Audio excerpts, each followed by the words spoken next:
that's all. And I didn't know what I was doing. You know, it's the same story, serendipity. I applied for a job, and it's the same story. I didn't know I wanted to. I knew I could write, but I went to the University of Chicago, which was a very progressive place.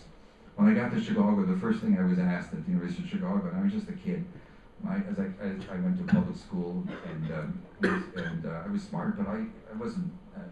My family didn't read. I joined the Book of the Month Club when I was 13. And I used to get for 99 cents a month. I got most of these anti-communist books. That was there before Oprah started doing book club, right? But I got to Chicago. I remember the first thing I was asked whether I was a follower of Socratic or a Platonist or a Maoist, and I thought they meant meowist. I was like, what the hell do cats have to do with it? So, you start from nothing. We all start from the same place, and we learn. And in my case, I don't know why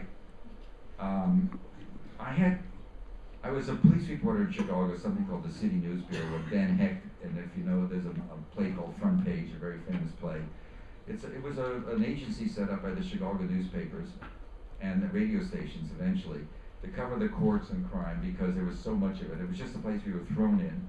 You had to have half the people graduated from a journalism school at Northwestern, the other half, all you needed was a BA.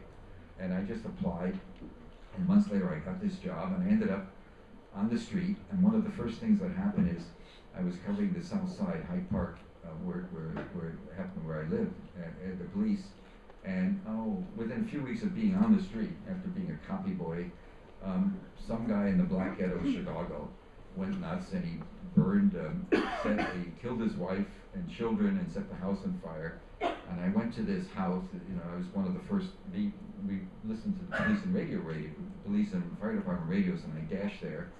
And there is this scene where the fire department had laid out the bodies, sort of like Mama Bear, Papa Bear, covered them up, and they laid them out by size. There were 5 children, and the mother and father. And I was just blown away, so much death.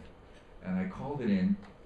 And I remember one of those great moments, and I called it into the editor of the City Newsroom. There was a guy named Casey Buckrow, later became the environmental editor for Chicago Tribune. And I was dictating. The way it worked was I would dictate, and they would put the story on a wire real quickly. Just a telegraph wire. This is back in 60, actually, maybe 61. And a senior editor, who's now dead, but he interrupted. He came on the phone, and he said, my good, dear, energetic Mr. Hirsch. And I said, yes, sir. And he said, are they, alas, of the American Negro persuasion? And I said, yes. He said, cheap it out. That meant 7 people were killed in a fire yesterday. So I learned a lot from that.